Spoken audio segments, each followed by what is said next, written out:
Bonjour Georges. Bonjour Tu es Lisanne. directeur de l'École d'art depuis 2017. Avant de parler de ton travail comme directeur, j'aurais aimé, pour ceux et celles qui ne te connaissent pas, qu'on voit ton parcours, puisque tu es rattaché à la faculté de droit. Qu'est-ce qui t'a amené à la direction de l'École des arts visuels? Ben, ça pourrait être une longue histoire, mais disons que j'ai toujours eu un intérêt et un amour assez infini pour l'art qui s'est manifesté de toutes sortes de façons depuis de nombreuses années. Je connaissais plusieurs des professeurs qui étaient ici parce que j'avais travaillé avec eux, entre autres au regroupement des artistes en art visuel. J'avais connu David Naylor à l'époque à Obscure.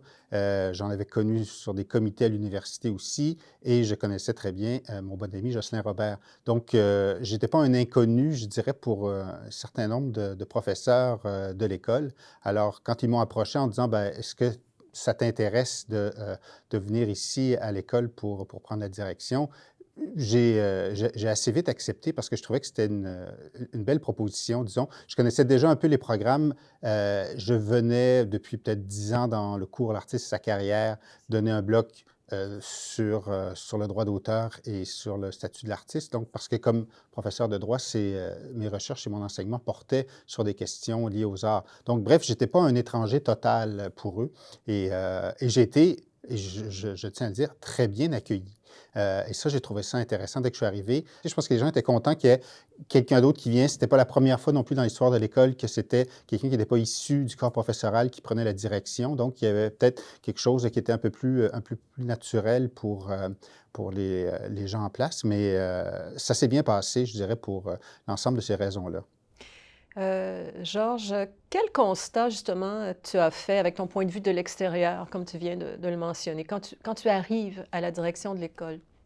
Ben, quand je suis arrivé, il faut savoir qu'en 2017, disons printemps 2017, il y a deux événements.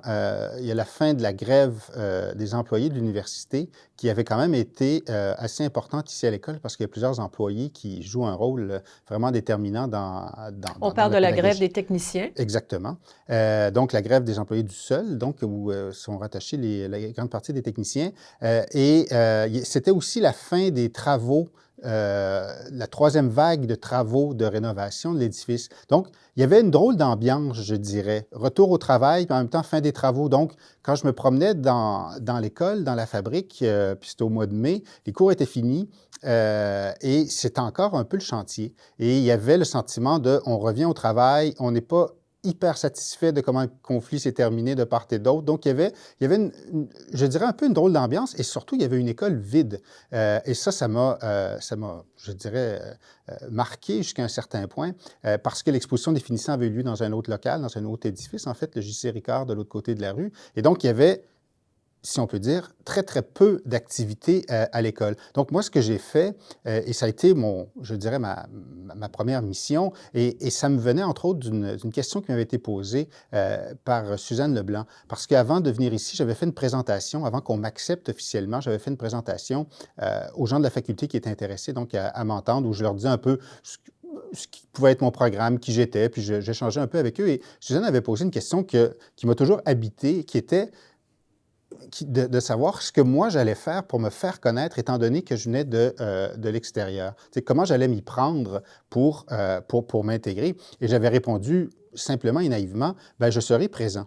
Et c'est ce que j'ai fait à chaque jour à peu près jusqu'à la pandémie, jusqu'à ce qu'on nous empêche d'entrer dans l'édifice. C'était ça. Et j'ai commencé en rencontrant tout le monde. Et ça a été la première chose que j'ai faite donc cet été-là et jusqu'à ce que tout le monde revienne de vacances. J'ai passé, je dirais, une heure facilement avec à peu près tout le monde qui travaille ici, en fait, tous ceux qui viennent me rencontrer, mais j'ai rencontré, je dirais, à peu près tous les employés, professeurs, etc., pour savoir qui ils étaient, ce qu'ils faisaient, ce qu'ils pensaient de l'école, etc. Bref, tu sais, pour voir comment les choses se déroulaient dans leur quotidien, mais aussi dans leur tête. Est-ce qu'ils étaient heureux de leur présence ici, etc. Donc, j'ai avec ça pris des notes et je veux dire, j'avais un programme pour 10 ans juste avec ce qu'on pouvait me dire. Je me permettrais, Georges, de te dire, moi, je me rappelle que dans ta présentation, tu avais dit, je vais être là pour réaliser vos rêves, réaliser les projets. J'ai été très touchée par ça. Je pense que tu es quelqu'un qui est très à l'écoute, tu es quelqu'un qui est très humain aussi. C'était important pour toi, cette attitude-là, ce positionnement-là, quand tu es arrivé. Oui, oui, tout à fait. C'est-à-dire, je ne voulais pas arriver et imposer quelque chose. Je me suis dit, je vais d'abord, puis je trouve que c'est comme ça que ça doit se faire, voir ceux qui sont là depuis 5, 10, 15, 20 ans ou même plus, ils pensent quoi, ils font quoi et quels sont leurs projets. Et surtout, puis on le voit dans l'histoire que tu es en train d'écrire, Lisanne, sur l'école, à quel point les étudiants jouent un rôle important.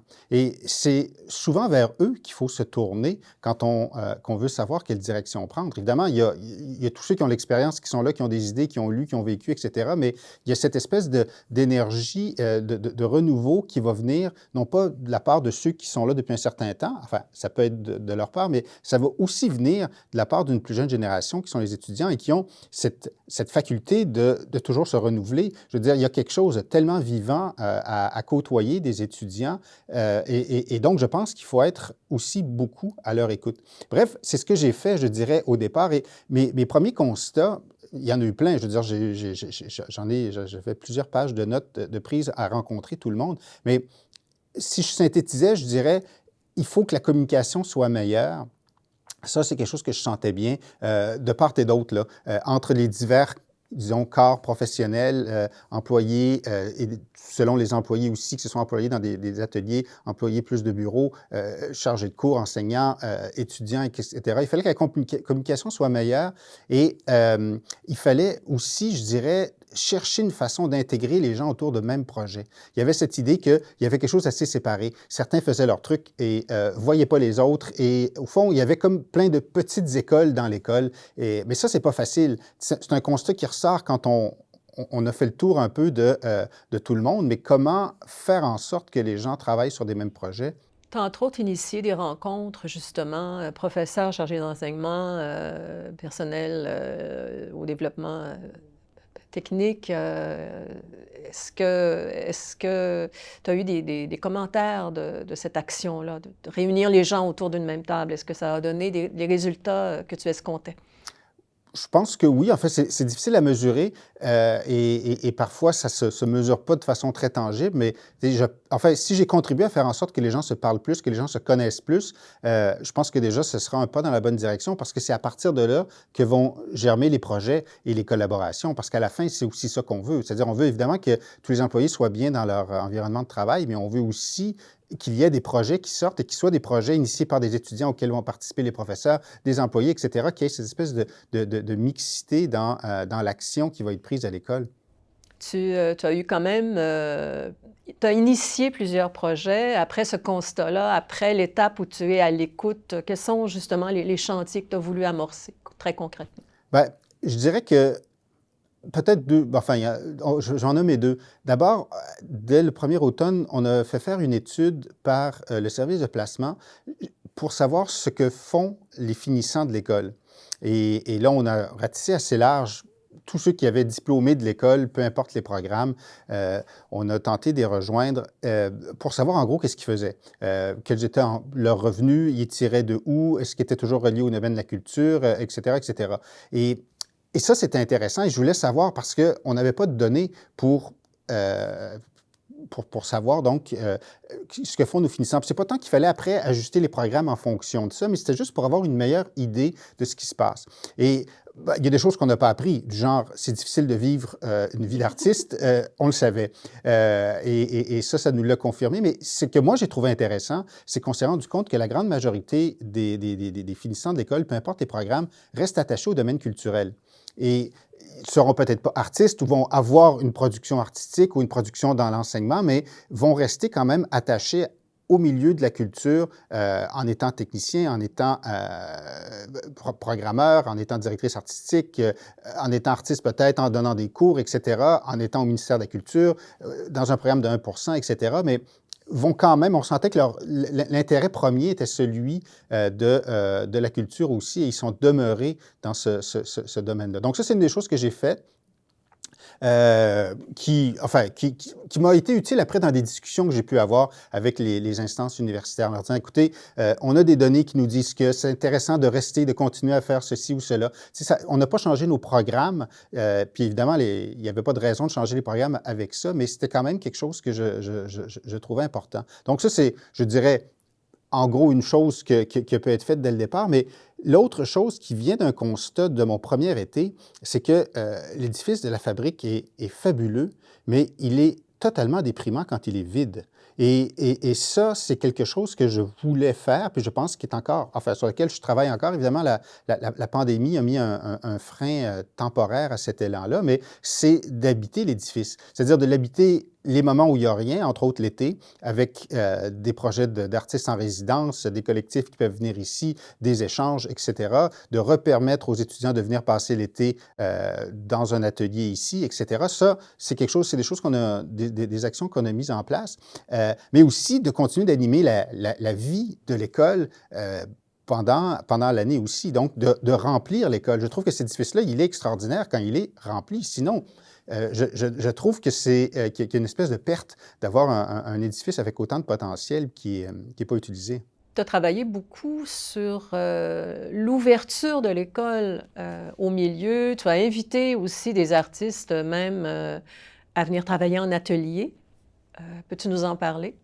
Oui, bien, alors ça, je trouve que c'est quelque chose qui devrait nous venir naturellement et je trouve que c'est une bonne nouvelle de ce point de vue-là, une des missions de l'université aussi de s'ouvrir vers la communauté. Donc, c'était pas trop difficile de convaincre la plus haute administration au besoin de nous accompagner dans ces élans-là, mais je pense qu'il est essentiel d'aller vers la communauté. Et la communauté, c'est évidemment quelque chose d'assez large. Ça veut dire des artistes, ça veut dire un certain public, ça veut dire le milieu communautaire, ça veut dire tous ceux qui peuvent être intéressés d'une façon ou d'une autre à interagir. Et en faisant ça, ce qui, je trouve, est intéressant pour nous, c'est qu'on est capable de faire jouer nos deux programmes au baccalauréat. Et souvent, il y a eu cette séparation, puis là encore, d'une certaine manière, entre le baccalauréat en arts visuels et médiatiques et le baccalauréat en enseignement des arts plastiques. Alors qu'il y a tellement de choses qui sont communes entre ces deux programmes-là. Bien sûr, dans un cas, on va former des artistes et dans l'autre, des enseignants, enseignantes, et ils n'ont peut-être pas les mêmes visées en termes, je dirais, professionnels, mais ce sont d'abord des gens qui ont les mêmes intérêts, qui ont le même parcours au cégep, enfin, quand ils arrivent du cégep, et de trouver des actions, des activités qui vont faire en sorte qu'il y aura une interaction aussi avec les étudiants et étudiantes de ces deux programmes-là, c'est intéressant. Et en allant vers la communauté, tout d'un coup, on se trouve parfois à pouvoir travailler avec ces deux groupes-là. Donc, tu as travaillé à faire venir à la fabrique des artistes professionnels qui ont travaillé en atelier, mais aussi à ce que l'école soit en lien, aille au-devant de cette communauté très large, comme tu le mentionnes. Oui, tout à fait. Et en fait, je pense que c'est pas si compliqué que ça. Il y a, je dirais, assez régulièrement des gens qui vont m'écrire en disant on a telle proposition, est-ce que ça vous intéresse? Puis la communauté nous écrit aussi beaucoup. C'est-à-dire, j'ai fait aussi des pas pour me rapprocher de certains endroits, de certains groupes, etc. Mais ça s'est fait aussi dans l'autre sens. Puis je pense que l'attitude à avoir, c'est de se dire qu'il existe des gens qu'on ne connaît pas qui ont des idées extraordinaires auxquels on n'a pas pensé. Et d'essayer d'aller vers ces gens-là qui vont dire, ah ben oui, justement, j'ai pensé à tel projet et de les intégrer à partir de ce moment-là.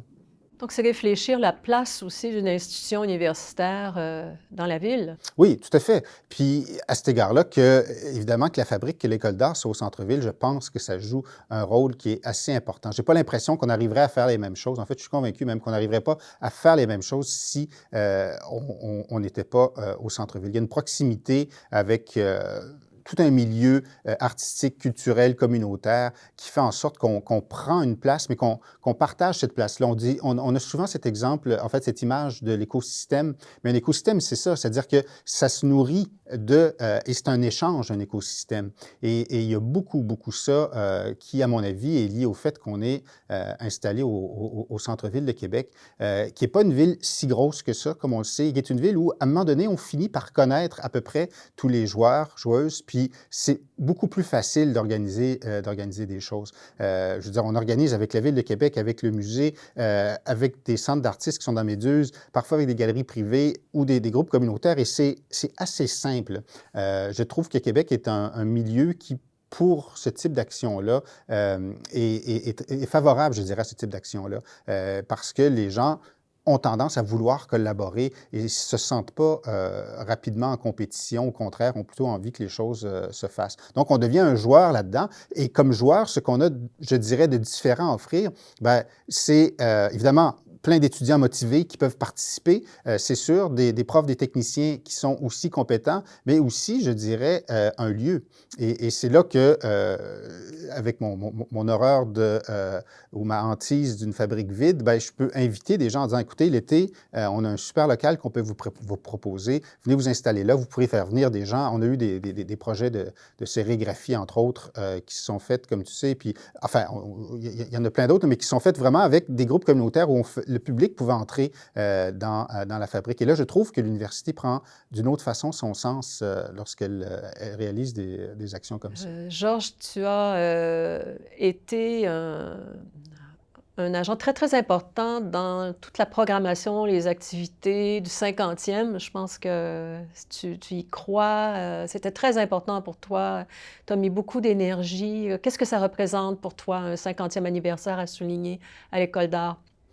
Bien, c'est une occasion de se mettre ensemble. Tu sais, je me suis rendu compte du marketing de l'anniversaire. C'est-à-dire que j'avais dit aux gens, écoutez, on fait le 47e, voulez-vous embarquer?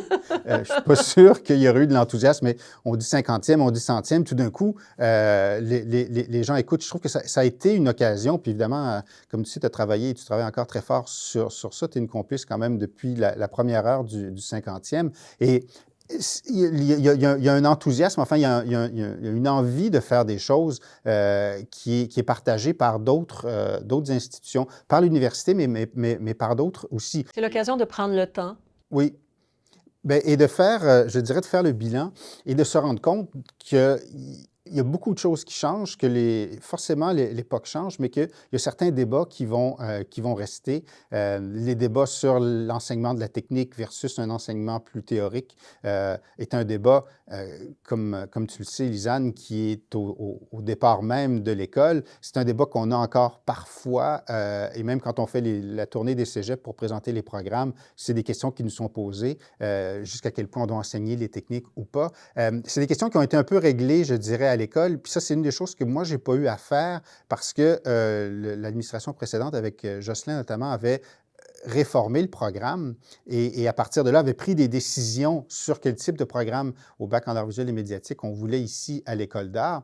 Mais clairement, il y a encore là des enjeux. C'est ça qui est intéressant quand on fait un bilan comme un 50e, de voir ce qui reste pas, et de se rendre compte, en fait, puis moi, c'est peut-être ce qui me fascine le plus, comment les artistes, ils sont à l'avant-garde. On le dit souvent, mais il faut se rendre compte que c'est parfois assez vrai. Les artistes, puis là, je peux dire du point de vue de celui qui arrive d'une faculté qui est, je dirais, plus scientifiquement rigide, on va dire, là, les artistes peuvent parler de ce qui les intéresse.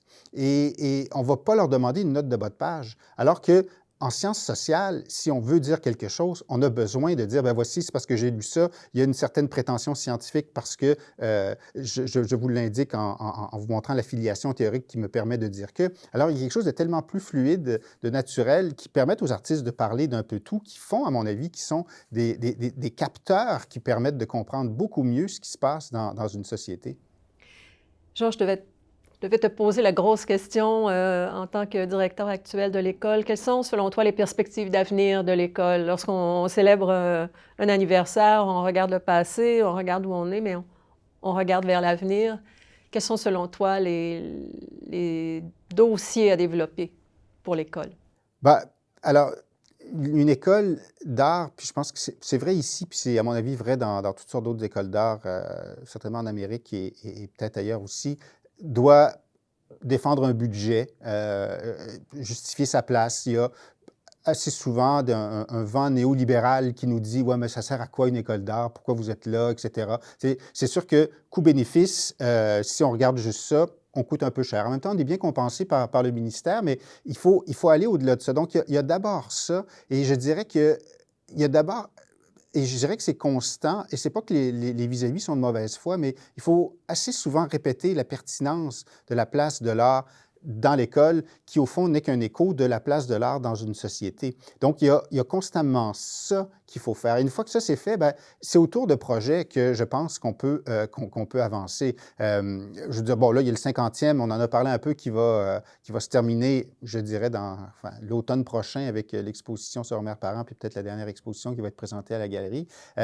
Mais il y a des choses que moi, j'aimerais qu'on puisse faire dans les prochaines années. Peut-être avoir de nouveaux programmes, de petits programmes, micro-programmes, mais quelque chose comme art et communauté. Je trouve que c'est vraiment un domaine où on peut se démarquer, mais aussi où il y a une demande, où il y a une pertinence sociale aussi. Peut-être quelque chose autour du bac en enseignement aussi, faire une maîtrise qualifiante. C'est des choses, enfin, ce sont des chantiers sur lesquels on travaille. Il doit y avoir plus de professeurs ici aussi, donc il faudrait qu'on puisse embaucher plus de professeurs. Moi, j'aimerais beaucoup que les étudiants puissent avoir une galerie à eux. Peut-être pas ici, peut-être qu'elle pourrait être ailleurs, dans un autre endroit, mais ça serait intéressant. Quelque chose d'autogéré, où ils pourraient présenter leurs travaux. Je suis toujours un peu inquiet avec, je dirais, la sortie de l'école des étudiants, où on les forme, on leur dit, vous allez passer les 3 plus belles années de votre vie, puis après ça, ils se rendent compte que c'est difficile, la vie d'artiste. Je trouve qu'on a quelque chose à jouer sur ce passage-là. Alors, peut-être trouver des résidences pour eux, ou en tout cas des ateliers, ou trouver, en tout cas, faire en sorte que l'atterrissage soit un peu moins abrupt. On le fait déjà avec les prix qu'on donne à l'Expo des finissants, où ça permet à quand même certains de nos finissantes d'avoir des liens avec des centres d'artistes. Déjà, ils ont un pied dans le milieu plus professionnel, mais là, je trouve qu'il y a encore des choses à réfléchir. Effectivement, les stages jouent ce rôle-là aussi. Bref, il y a encore du travail à faire sur la fin des études. Il ne faut pas que ce soit quelque chose où on coupe puis on dit, voilà, c'est fini, merci beaucoup, voici votre diplôme et débrouillez-vous. Et vous allez voir, c'est très difficile, la vie d'artiste. Tu sais, c'est ça que je trouve un peu cynique de la part d'une institution de jouer ça. Donc, ça c'est une tâche qui se renouvelle constamment et qui n'est pas simple. Donc, bref, autour de ça, il y a certainement encore à réfléchir. Du côté du bac en enseignement, ça se passe assez bien parce que les perspectives d'emploi, tu sais, c'est un bac qui est plus professionnalisant, disons, là, parce qu'il mène à un certain marché du travail qui est l'enseignement des arts au primaire et au secondaire. Et il se trouve par chance que le marché de l'emploi est très bon pour eux dans les prochaines années. Donc, il y a un peu moins d'inquiétude, je dirais, pour ceux qui viennent de ce bac-là. Mais je dirais pour les autres, il y en a encore, il y en a toujours. Et c'est quelque chose de constant, c'est-à-dire vouloir développer, vouloir se demander qu'est-ce qu'on fait, ça peut nous occuper et nous habiter à journée longue. Alors, il y a encore beaucoup de pain sur la planche. On va avoir l'occasion de continuer à travailler avec toi, Georges. Oui, pour un certain temps, sans doute. Merci beaucoup. Ça fait plaisir. Merci.